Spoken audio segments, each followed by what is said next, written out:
Hello friends, आज की video में हम CUET में रजिस्ट्रेशन और एप्लीकेशन फॉर्म को फिल करने का क्या प्रोसेस होता है उसके बारे में बात करेंगे। तो वीडियो को पूरा एंड तक देखिएगा ताकि आपके मन में कोई भी कंफ्यूजन ना रह जाए regarding this process. Alright, so let's get started. तो इसके लिए आप सबसे पहले गूगल क्रोम पे आएंगे। आप कोई भी ब्राउज़र यूज़ कर सकते हैं, मैंने यहाँ पे गूगल क्रोम यूज़ किया है। तो सबसे पहले आपको डालना है CUET NTA। ऑलराइट, जो सबसे ऊपर आपको लिंक दिख रही है इस पर आपको क्लिक करना है। तो आप देख सकते हैं कुछ इस तरीके से आपके पास एक पेज खुल के आएगा NTA की ऑफिशियल वेबसाइट का। आप देख सकते हैं यहाँ पे लिखा है रजिस्ट्रेशन विंडो इज़ ओपन। तो जब आप इस ऑप्शन पे क्लिक करेंगे तो आपको कुछ इस तरीके से एक विंडो खुल के आएगी जहाँ पे ये वाला जो ऑप्शन होता है ये अभी आपके लिए एप्लीकेबल नहीं है क्योंकि आपको फर्स्ट रजिस्टर करना होगा।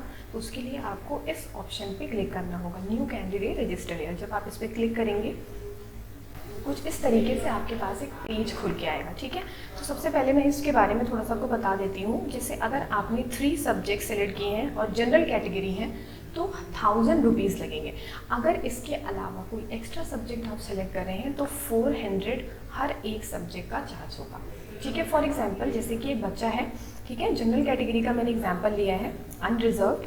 तो कोई बच्चा है जिसने क्या लिया है, एक इंग्लिश लिया है और उसने 2 डोमेन लिए हैं, तो उसे कितना पे करना होगा, उसे सिर्फ 1000 रुपीज़ पे करने होंगे।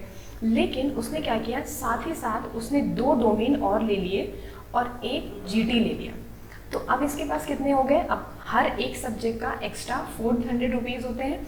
दैट मीन्स आप देख लीजिए यहाँ पे 3 एक्स्ट्रा सब्जेक्ट लिए हैं, दैट मीन्स 1200 और तब 1000 में 1200 और ऐड हो जाएगा तो उसका टोटल हो गया 2200 रुपये। इस तरीके से आपका ये जो फ़ी होता है ये चलता है। ठीक है, मैक्स टू मैक्स आप 6 सब्जेक्ट्स को ही ऑप्ट कर सकते हैं। ऑलराइट, तो आई होप इतना आपको समझ में आ गया। हम लोग आगे मूव करेंगे।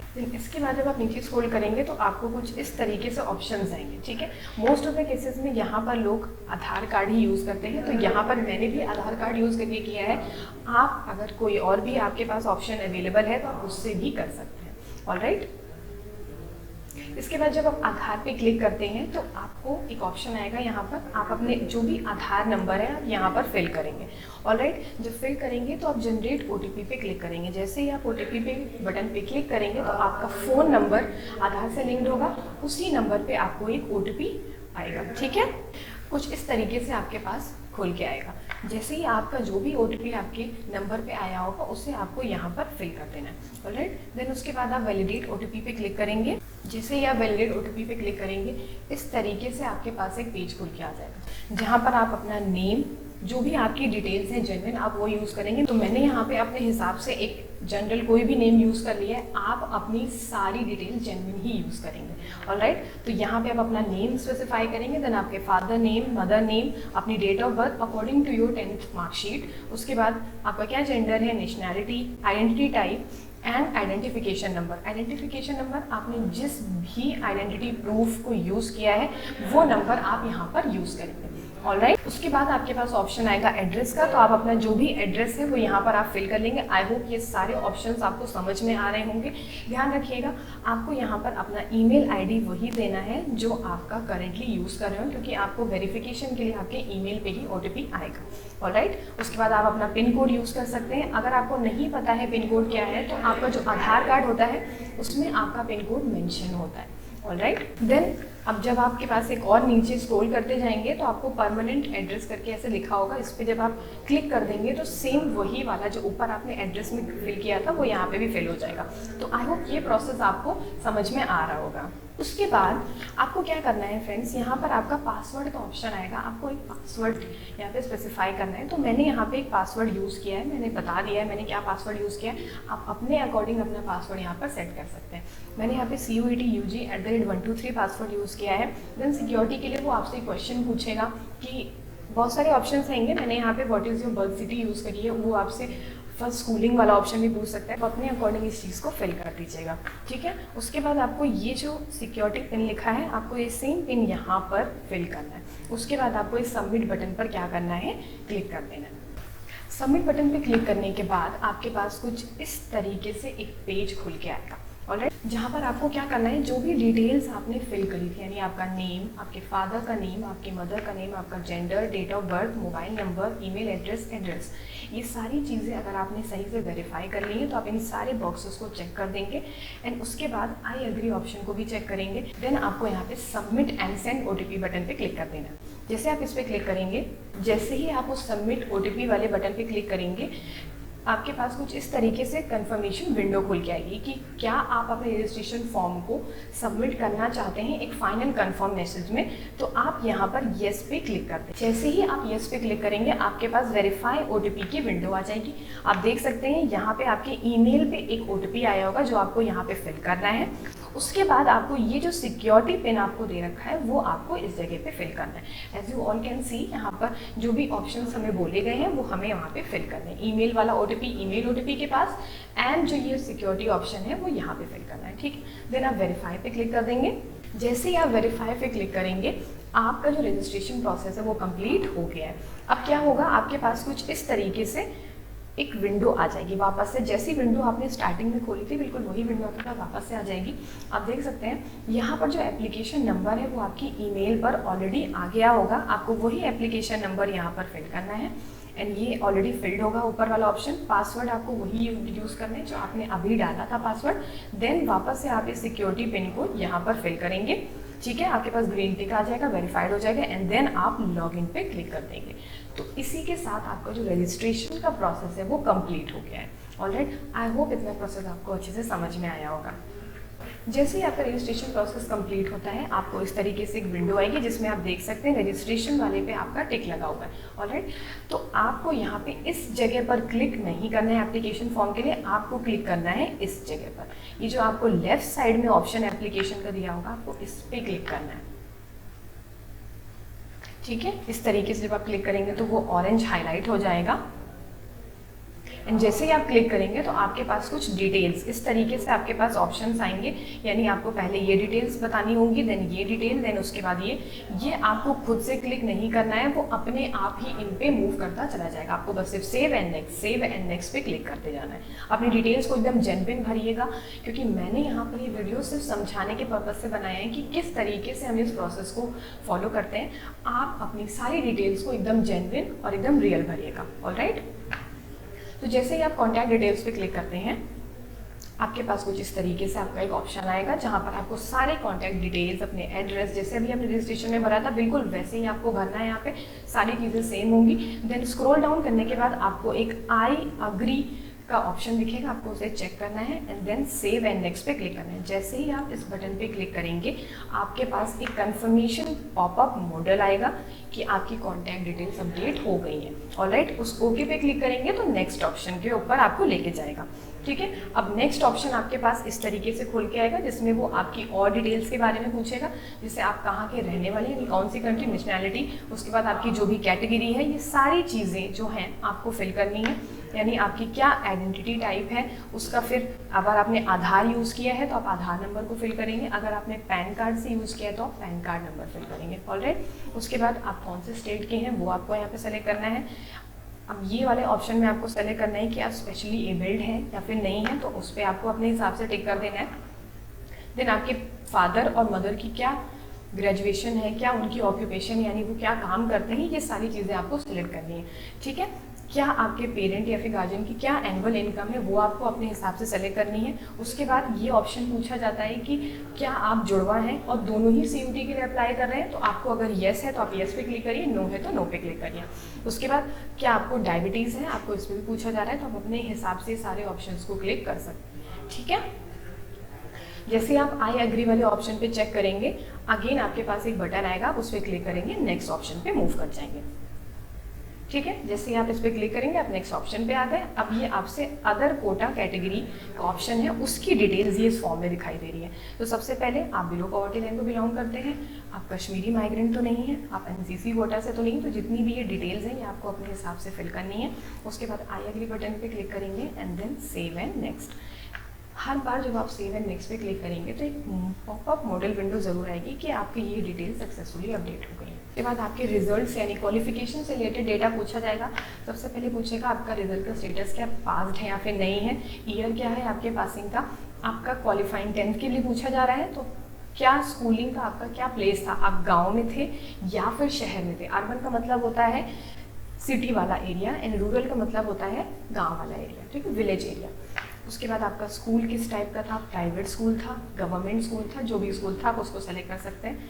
आपकी कंट्री क्वालिफिकेशन आपने किस कंट्री में किया है, उसके बाद आपका स्टेट क्या है, आपका एग्जामिनेशन डिस्ट्रिक्ट क्या था, आपकी बोर्ड का क्या नाम था, आप CBSE बोर्ड से थे, आप CISE बोर्ड से थे, आप UP बोर्ड से थे, जिस भी बोर्ड से थे आपको यहाँ पे उस बोर्ड को सेलेक्ट करना है। देन आपके स्कूल का क्या नाम है वो आपको सेलेक्ट करना है, एंड सेलेक्ट नहीं करना है, आपको अपने स्कूल के नाम को लिखना है। यहाँ पर आपको अपने स्कूल के नाम को लिखना होगा। उसके बाद आपके स्कूल का क्या पिन कोड है ये आपको यहाँ पर टाइप करना है। देन आपका क्या रोल नंबर था ये आपको यहाँ पे टाइप करना है। मैंने यहाँ पे जो भी डिटेल्स यूज़ करी हैं वो मैंने रियल डिटेल्स नहीं यूज़ करी हैं, मैंने ऑलरेडी आपको बताया है कि मैं ये वीडियो सिर्फ समझाने के प्रोसेस से बना रही हूँ। तो यहाँ पे आपका रिजल्ट का मोड क्या था, CGPA था या परसेंटेज था, उस हिसाब से उसे सेलेक्ट कर लेंगे, एंड आपके क्या टोटल मार्क्स थे और आपने क्या ऑब्टेन किए, हिसाब से वो आपको यहाँ पे परसेंटेज शो कर देगा। ऑलराइट, इसके बाद आप सेव एंड नेक्स्ट बटन पे क्लिक करेंगे तो आपके पास ये बहुत इंपॉर्टेंट पेज है, यही हमारा मेन इंपॉर्टेंट पेज है जहाँ पर आपको अपनी यूनिवर्सिटी और आपको किस प्रोग्राम से रिलेटेड अपने ग्रेजुएशन करना है उससे रिलेटेड यहाँ पर है। अगर आपको 0.1% भी भरोसा है कि ये यूनिवर्सिटी में मेरा हो सकता है तो आप उस यूनिवर्सिटी को बिल्कुल सेलेक्ट करिएगा। यहाँ पर आपके कोई चार्जेस नहीं लगते, जितनी यूनिवर्सिटी चाहें आप सेलेक्ट कर सकते हैं। आप यूनिवर्सिटी ऑफ दिल्ली चाहते हैं, आप बनारस हिंदू यूनिवर्सिटी चाहते हैं, आप कोई और यूनिवर्सिटी चाहते हैं, आप यूनिवर्सिटी ऑफ हैदराबाद चाहते हैं, आप यूनिवर्सिटी ऑफ हरियाणा चाहते हैं, जो भी आपको अगर 1% भी लग रहा है कि हाँ इसमें मेरा हो सकता है तो आप बिल्कुल उस यूनिवर्सिटी को यहाँ पे सेलेक्ट करिएगा, ठीक है। उसके बाद आपको क्या करना है, जैसे मैंने यहाँ पे एग्जाम्पल के तौर पे यूनिवर्सिटी ऑफ दिल्ली यूज़ किया है, ठीक है। तो यहाँ पे जैसे ही मैंने यूनिवर्सिटी ऑफ दिल्ली सेलेक्ट करेंगे तो आपके पास प्रोग्राम के ऑप्शंस आएंगे। अब उसमें मैंने पहला लिया है BCom ऑनर्स, यानी मुझे अगर BCom ऑनर्स करना है, ये वीडियो स्पेसिफिकली कॉमर्स के स्टूडेंट्स के लिए है। तो यहाँ पे जैसे ही मैंने BCom ऑनर्स सेलेक्ट किया, आपके पास जैसे ही ऐड बटन पे क्लिक करेंगे आपके पास ये कुछ डिटेल्स लिख के आएंगी, जिससे अभी आप मेरी स्क्रीन पे देख सकते हैं कि एनी वन फ्रॉम सेक्शन 1, यानी लैंग्वेज, कोई भी एक लैंग्वेज आपको सेक्शन 1 से चूज़ करनी है। उसके बाद आपके पास या तो कोर मैथ्स हो सकता है या फिर अप्लाइड मैथ्स भी हो सकता है या फिर अकाउंटेंसी, इन तीनों में से कोई भी एक होना चाहिए। ऑलराइट, उसके बाद कोई भी दो आपके सेक्शन 2 से कोई भी 2 सब्जेक्ट आपको चूज़ करने हैं।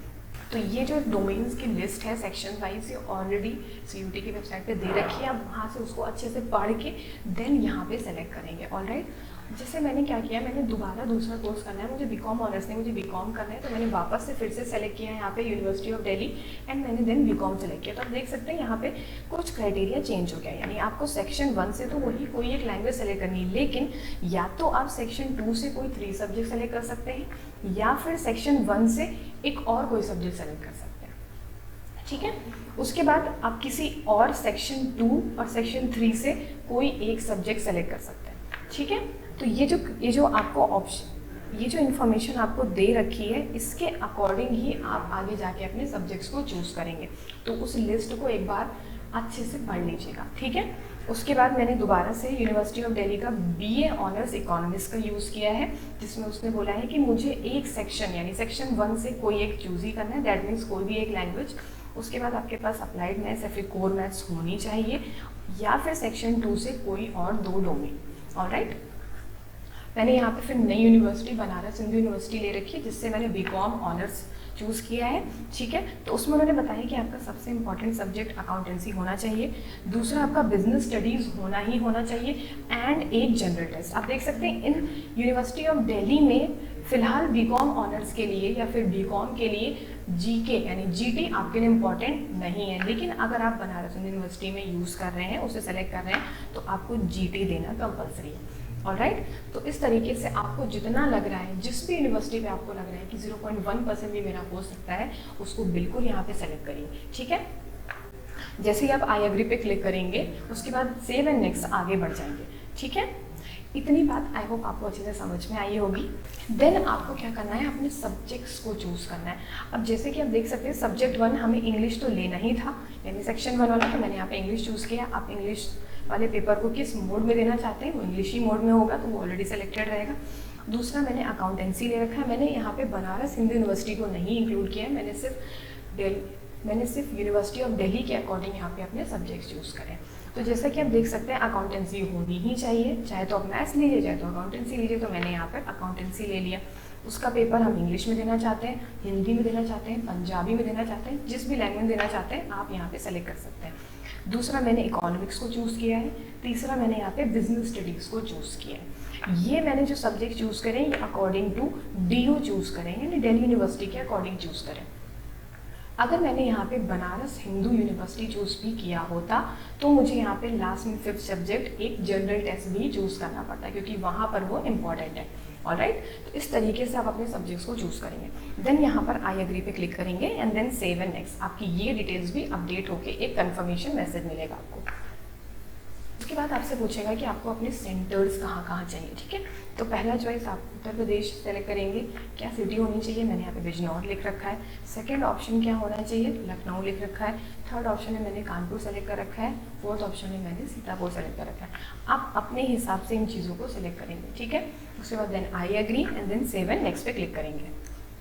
उसके बाद आपका ये जो डिटेल्स थी वो सारी फिल हो गई हैं। अब आपकी एक फ़ोटोग्राफ और एक सिग्नेचर की इमेज लगेगी यहाँ पे। उसमें डिटेल्स उन्होंने दे रखी है कि जो आपकी मिनिमम साइज़ होना चाहिए वो 10 KB और 200 KB से एक्सीड नहीं करना चाहिए आपकी फ़ोटो का साइज़। अगर आपको नहीं आता है तो आप ऑनलाइन में जाके कन्वर्टर में ऑलरेडी अपनी इस फाइल को चेंज कर सकते हैं उस KB में।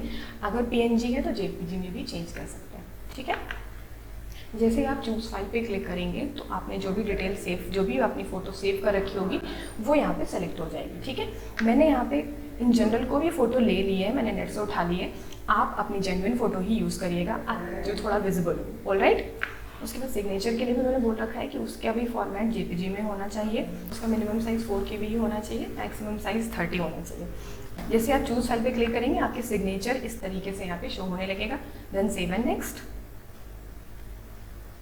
एंड आपके पास एक रिव्यू पेज आएगा, जैसा आप देख सकते हैं बिल्कुल इसी तरीके से दिखेगा, जिसमें आपने जितनी भी डिटेल्स अभी यहाँ पे फिल करी थी उन सबको आपको चेक करना है। सारी को चेक कर देंगे, आई एग्री पे क्लिक करेंगे, फाइनल सबमिट बटन पे क्लिक कर देंगे। जैसे ही आपने फाइनल सबमिट बटन पे क्लिक कर दिया आपका एप्लीकेशन फॉर्म कम्प्लीटली फिल हो गया है। अब पेमेंट का प्रोसेस है। आप पे नाउ पे जब क्लिक करेंगे तो आपके पास बहुत सारे ऑप्शन आएंगे। HDFC आएगा, ICICI आएगा एंड SBI। मैंने यहाँ पे SBI ePay पे क्लिक किया है। जैसे मैं इस पर क्लिक करूँगी मुझे SBI का ये पेज खुल के दिखाई देगा। यहाँ पे मैं UPI पे क्लिक करूँगी। अपने अकॉर्डिंग अपने जो भी आपको कन्वीनियंट लगे आप उस पर क्लिक कर सकते हैं। जैसे मैंने इस पर क्लिक किया इस तरीके से विंडो खुल के आएगी। फिर मैंने यहाँ पे QR पे क्लिक किया एंड कन्फर्म पे क्लिक कर दिया, ठीक है। जैसे मैंने QR पे क्लिक किया आप देख सकते हैं मुझे QR कोड दिख गया है एंड मेरी जो भी टोटल फीस है वो मुझे यहाँ पे दिखा रहा है। लाइक 1400 है, क्योंकि 3 सब्जेक्ट मैंने लिए थे, एक एक्स्ट्रा सब्जेक्ट लिया था उसका एक 400 रुपये एक्स्ट्रा ऐड हुआ है, ठीक है। अब मैं यहाँ पे ट्रांजैक्शन पूरा मैंने नहीं किया है, मैंने पेमेंट नहीं किया है, मैंने आपको सिर्फ समझाने के लिए पूरा प्रोसेस दिखा दिया है। अगर आपको वीडियो अच्छा लगा है तो please let me know in the comment section below. मिलते हैं अपने नेक्स्ट वीडियो में।